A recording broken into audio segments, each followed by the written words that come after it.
तो चलिए खबरों में आगे बढ़ते हुए सबसे पहले आपको बता दें जो अटकल बहुत ज्यादा इस समय हावी है सूबे के अंदर सियासी गलियारों में, वो क्या कि यूपी में कुछ तो बड़ा होने वाला है। उत्तर प्रदेश की सियासत गरमाई हुई है। बीजेपी में संगठन में बदलाव से लेकर मंत्रिमंडल विस्तार तक की अटकलें हैं। भाजपा के राष्ट्रीय संगठन महामंत्री बीएल संतोष ने आज बीजेपी मुख्यालय पर यूपी के सभी मंत्रियों के साथ अलग अलग बैठक करी है। उत्तर प्रदेश के दोनों डिप्टी सीएम के साथ भी बीएल संतोष ने बैठक करी है।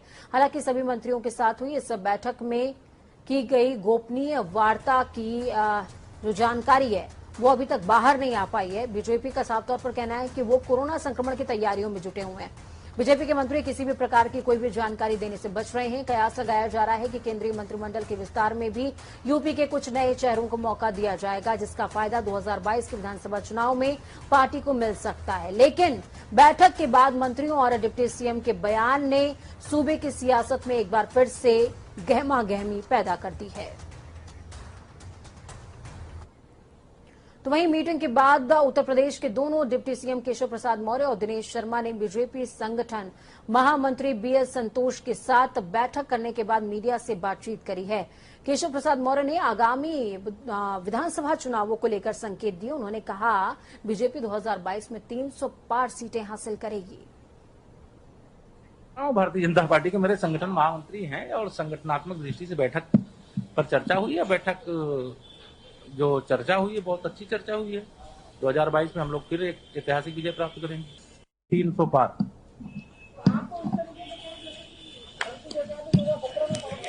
मैं पूर्व प्रदेश अध्यक्ष हूँ, मैं अपने अध्यक्ष जी की अगुवाई में फिर 300 पार जिताएंगे। क्या बात।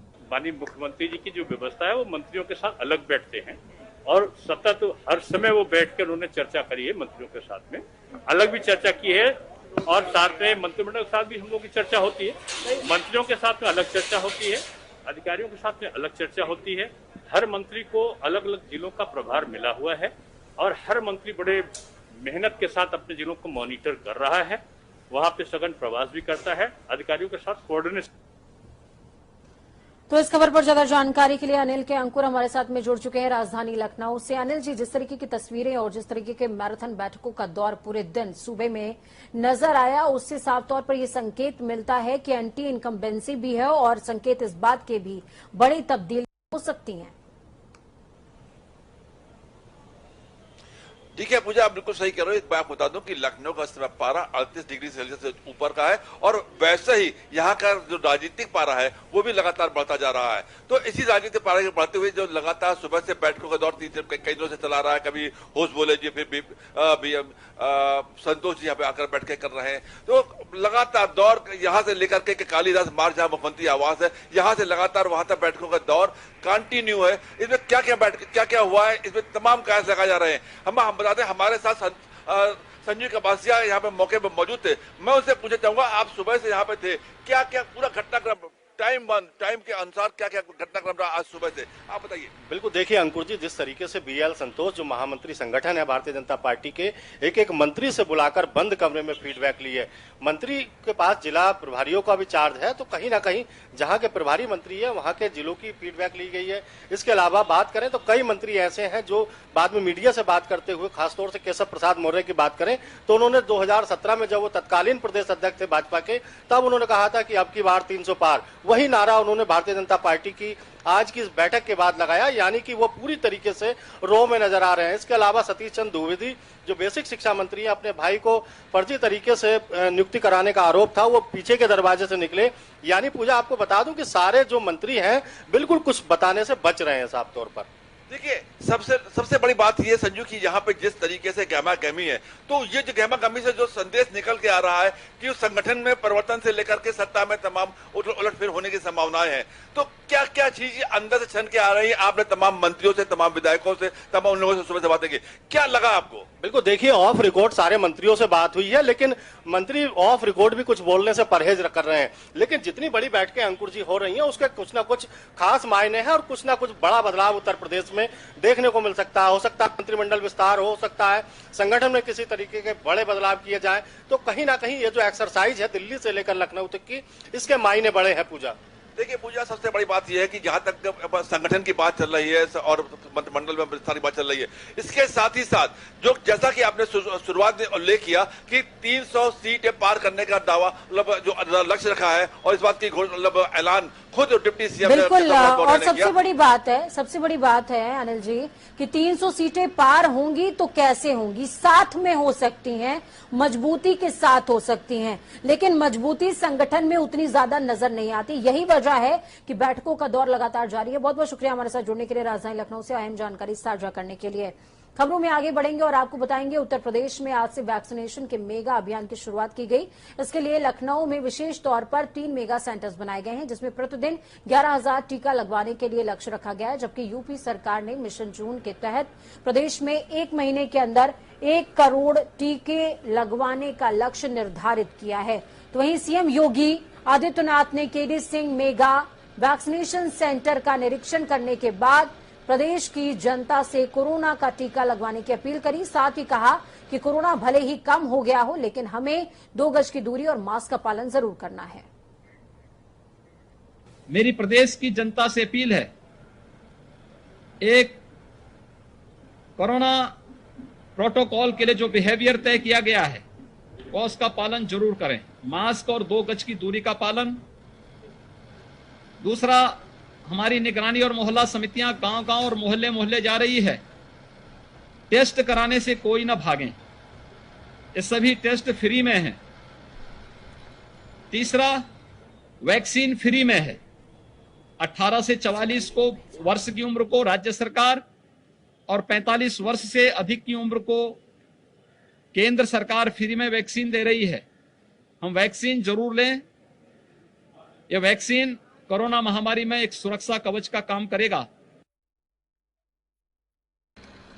वहीं कोरोना संक्रमण से बचने के लिए उत्तर प्रदेश की योगी आदित्यनाथ सरकार 18 से 44 साल के आयु वर्ग के प्रदेशवासियों को मुफ्त में टीका लगाने वाली है। इसी क्रम में ग्लोबल टेंडर, जिसका जिक्र स्टार्टिंग में किया गया था, उसको लेकर के ग्लोबल टेंडर अब जारी कर दिया गया है। जारी करने के निर्देश हो गए, मंजूरी मिल चुकी है, टेंडर भर दिया गया है और मंजूरी भी उसको मिल चुकी है। आपको बता दें कि 800 करोड़ रुपए प्रदेश सरकार इसमें इन्वेस्ट करने वाली है। तो करीबन 1 महीने से मुख्यमंत्री योगी आदित्यनाथ प्रदेश में दौरा कर रहे थे और उसके बाद अब मैराथन बैठक के दौरे के बाद व्यवस्थाओं का जायजा भी ले रहे हैं और लगातार संगठन पर भी सख्ती से निगाह बनाए हुए हैं। प्रधानमंत्री के संसदीय क्षेत्र में वाराणसी में बड़ा हादसा हो गया। पीएम के ड्रीम प्रोजेक्ट श्री काशी विश्वनाथ धाम में तड़के 2 मंजिला भवन गिरने से 2 मजदूरों की मौत हो गई, जबकि इस घटना में 7 मजदूर घायल हो गए हैं। तो वहीं मंदिर प्रशासन ने मृतक के परिजनों को 5 लाख रुपए और घायल मजदूरों को 50,000 रुपए की सहायता राशि देने का ऐलान किया है। तो इस मामले में प्रधानमंत्री नरेंद्र मोदी ने खुद वाराणसी के जिलाधिकारी कौशल राज शर्मा से खास बातचीत करी है। पीएम ने डीएम को हर संभव मदद का आश्वासन भी दिया है।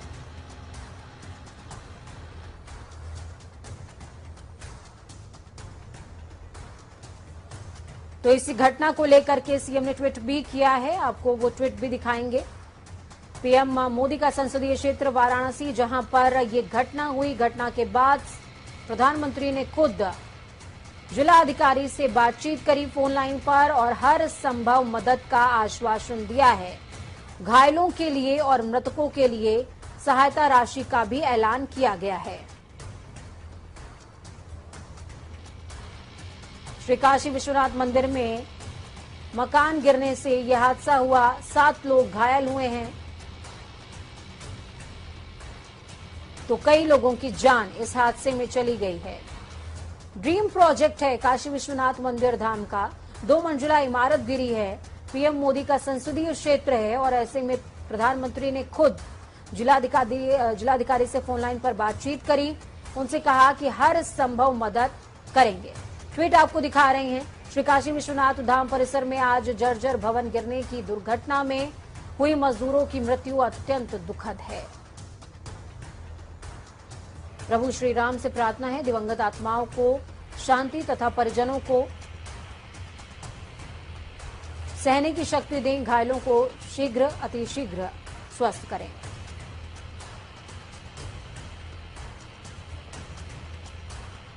यूपी के नए डीजीपी को लेकर मंथन का दौर शुरू हो गया है। असल में डीजीपी हितेश चंद्र अवस्थी इसी महीने सेवानिवृत्त हो गए थे। मौजूदा डीजीपी के रिटायरमेंट के बाद नए डीजीपी के लिए मंथन का दौर शुरू हो चुका है।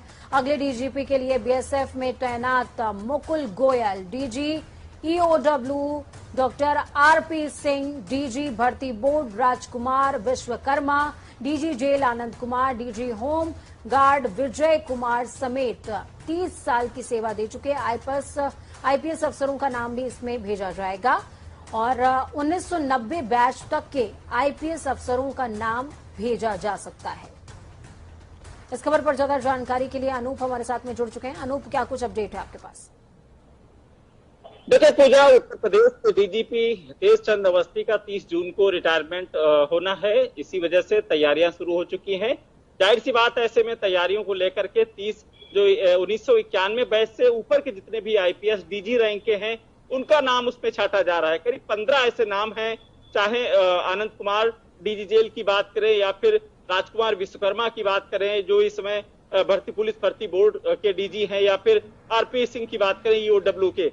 ऐसे तमाम 15 अफसर हैं जिनके नाम चिन्हित किए गए हैं। ये केंद्र सरकार को भेजे जाएंगे। उसके बाद वहां पर जो कमेटी बैठती है उसको यूपीएससी जो बोर्ड होता है उसके जो कमेटी बैठती है उसमें उत्तर प्रदेश के मुख्य सचिव को भी आमंत्रित किया जाएगा। उस पर तब फैसला होगा इस नामों पर कि आखिर कौन उत्तर प्रदेश का डीजीपी होगा। तमाम नामों पर चर्चा पूजा हो रही है, लेकिन उस बीच जो सूत्रों से हवाले से खबर यह भी आ रही कि हितेश चंद्र अवस्थी का 3 माह का सेवा विस्तार मिल सकता है। ऐसे भी कवायद शुरू हो चुकी हैं। लेकिन फिलहाल जिस तरीके से 30 जून को हितेश चंद्र अवस्थी का जो रिटायरमेंट होना है उसको लेकर नए डीजीपी की भी तलाश शुरू हो चुकी है। पूजा, ठीक है, बहुत बहुत शुक्रिया अनूप हमारे साथ जुड़ने के लिए, अहम जानकारी ग्राउंड जीरो से साझा करने के लिए। खबरों में आगे बढ़ते हुए आपको बताएंगे, उत्तर प्रदेश के स्वास्थ्य मंत्री जय प्रताप सिंह ने सिद्धार्थनगर में कोविड टीकाकरण अभियान का शुभारंभ किया। इस दौरान उन्होंने गांधी स्मारक संयुक्त चिकित्सालय में बने वैक्सीनेशन सेंटर का निरीक्षण किया। मंत्री जय प्रताप ने इस दौरान 18 साल के ऊपर लोगों से वैक्सीन लगवाने की अपील भी की है।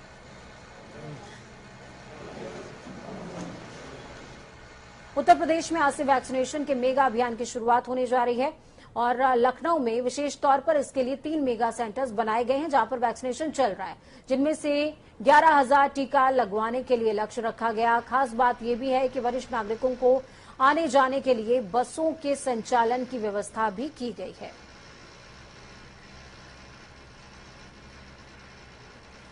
ये तो पता ही नहीं चलता।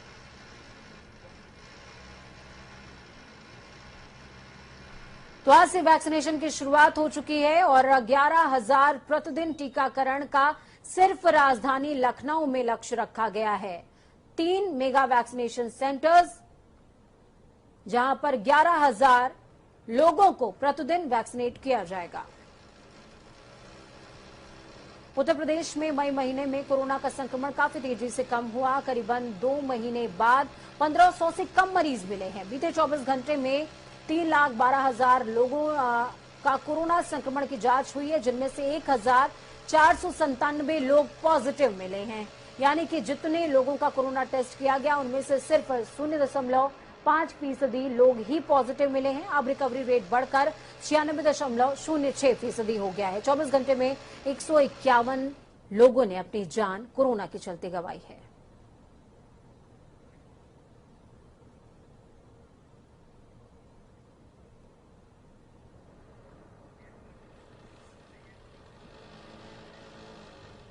एसीएस सूचना नवनीत सहगल ने मौजूदा वक्त की सबसे बड़ी जानकारी साझा की। 4 जून से यूपी में सीरो सर्वे शुरू हो रहा है।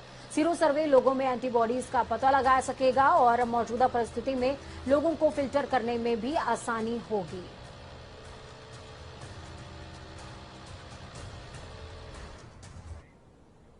मेदांता लखनऊ ने सपा सांसद आजम खान ने उनका हेल्थ बुलेटिन जारी किया है। आजम खान की कोरोना रिपोर्ट नेगेटिव आ गई है। साथ ही उनकी तबीयत में थोड़ा सुधार भी बताया जा रहा है। आईसीयू में फिलहाल आईसीयू से उनको नॉर्मल वार्ड में शिफ्ट करने की तैयारी की जा रही है, लेकिन अभी भी उनकी किडनी में दिक्कत की बात सामने आ रही है। उन्हें क्रिटिकल केयर और नेफ्रोलॉजी डॉक्टर्स की निगरानी में रखा गया है। तो खबरों में आगे बढ़ते हुए आपको बताएं, उत्तर प्रदेश में राजधानी लखनऊ सहित अभी भी 14 ऐसे शहर हैं जहां पर कोरोना कर्फ्यू लागू रहेगा। उसकी वजह है 600 से ज्यादा केसेस हैं। जहां पर 600 से कम केसेस हैं, कोरोना कर्फ्यू में रियायत दी गई है। ऐसे 61 जिले हैं जहां पर कोरोना कर्फ्यू में रियायत देते हुए सिर्फ नाइट कर्फ्यू और वीकेंड कर्फ्यू जारी रहेगा। तो इस खबर पर ज्यादा जानकारी के लिए बीएस लाठी अयोध्या से हमारे साथ में जुड़ चुके हैं। बीएस लाठी, क्या कुछ अपडेट है ग्राउंड जीरो से आपके पास? अनलॉक का पहला दिन था अयोध्या के लिए, कैसी तस्वीरें? देखिए पूजा जी, अनलॉक का आज ये पहला 1 महीने बाद अयोध्या में चहल पहल दिखी है। मैं ये हनुमानगढ़ी स्थित पे हूँ और अपने कैमरे के माध्यम से मैं दिखाऊंगा कि यहाँ जो कोविड काल है, जो कोरोना काल में किस तरह से यात्रियों को दर्शन कराया जा रहा है। बाकायदा ये इतनी लंबी लाइन लगी है, हनुमानगढ़ी का नजारा है। और बाकायदा देखिए कि इतनी जो लाइनें हैं बाकायदा हनुमानगढ़ी पे, बाकायदा अंदर से लेकर बाहर तक इतनी लंबी लाइनें हैं। और जो हनुमानगढ़ी आज देश का जो मंगलवार दिन है कहा जाता है, इसका बड़ा महत्व है पूजा। और इस दिन को लोग जो हनुमान जी के भक्त हैं, जो राम जी के भक्त हैं, वो राम लला का और हनुमान जी का दर्शन करने बड़े दूर दूर से लोग आते हैं और हनुमान जी की मन्नतें मांगकर अपनी मुरादें पूरा करते हैं। तो पूजा 1 महीने बाद अनलॉक खुला है और इसमें आप देख रहे हैं कि किस तरह से भारी भीड़ है। पर मंदिर प्रशासन जो है बाकायदा 5-5 लोगों को बुला करके अंदर एंट्री दे रहा है दर्शन करने के लिए। पूजा बिल्कुल ठीक है, बहुत बहुत शुक्रिया बीएस लाठी हमारे साथ जुड़ने के लिए, अहम जानकारी साझा करने के लिए। तो आपने देखा और कि किस तरीके से लोगों को ये समझना पड़ेगा कि ग्राउंड जीरो पर जैसी तस्वीरें पहले थीं वैसी तस्वीरें दोबारा ना आए। इसके लिए उन्हें जागरूक होना पड़ेगा। सोशल डिस्टेंसिंग और मास्क का पालन उन्हें खुद करना पड़ेगा। खबरों में आगे बढ़ते हैं। उत्तर प्रदेश में जहां एक और प्रदेश सरकार मेगा वैक्सीनेशन के तहत बड़े स्तर पर टीकाकरण करने की तैयारी कर रही, तो वहीं दूसरी तरफ एक तस्वीर ऐसी आई जो प्रदेश की स्वास्थ्य व्यवस्था की पोल खोल रही है। तस्वीर गोंडा जिले की है, जहां पर घंटे भर की बारिश में अस्पताल में पानी ही भर गया। सीएमओ ऑफिस से लेकर एक्सरे रूम तक पानी ही पानी। अस्पताल में पानी भर जाने के कारण मरीजों और उनके परिजनों को आने जाने में परेशानियों का सामना करना पड़ रहा है। प्रशासन की व्यवस्था की पोल खोलने की ये तस्वीरें आप देख पा रहे हैं, आपकी टीवी स्क्रीन पर ये तस्वीरें हैं। सोचिए ऐसा है हाल तो कैसे होगा इलाज?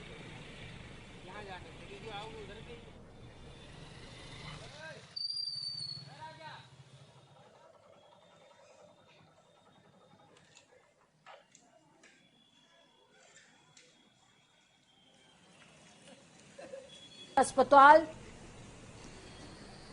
तालाब बन चुका है। जिला अस्पताल में ड्रेनेज की व्यवस्था नहीं। सीएमओ ऑफिस से लेकर एक्सरे रूम तक पानी ही पानी भरा हुआ है। जल भराव से लोगों को आने जाने में भी परेशानी हो रही है। देखिए किस तरीके से पानी के बीच से स्ट्रेचर में तमाम मरीजों को लेकर जाया जा रहा है। और ऐसे में सवाल ये कि अगर ऐसा रहेगा व्यवस्थाओं का हाल तो कैसे होगा इलाज? लखनऊ सहित कई जगहों पर लगातार दूसरे वर्ष बड़ा मंगल का वार्षिक उत्सव बड़े पैमाने पर नहीं मनाया जा रहा है। इसकी वजह साफ तौर पर यही है कि कोविड का टाइम है और कोविड के टाइम के चलते नियमों के बीच बड़ा मंगल मनाया जा रहा है। और बड़े मंगल की भक्त और भगवान के बीच की जो दूरी है वो खत्म कर रही है। लाइव टेलीकास्ट के जरिए भक्तों को भगवान के दर्शन हो पा रहे हैं। और ये तस्वीर सिर्फ लखनऊ की नहीं है, ये तस्वीर प्रयागराज, लखनऊ, अयोध्या जैसे तमाम क्षेत्रों की, जहां पर बड़े मंगल में लोगों को कोविड नियमों का पालन करते हुए ही भगवान के दर्शन करने का मौका मिल रहा है। वक्त यहां पर छोटे से ब्रेक का, ब्रेक के उस पार खबरों का सफर लगातार जारी है। बने रहिए जनता टीवी के साथ, क्योंकि हमें आपकी ताकत। नमस्कार।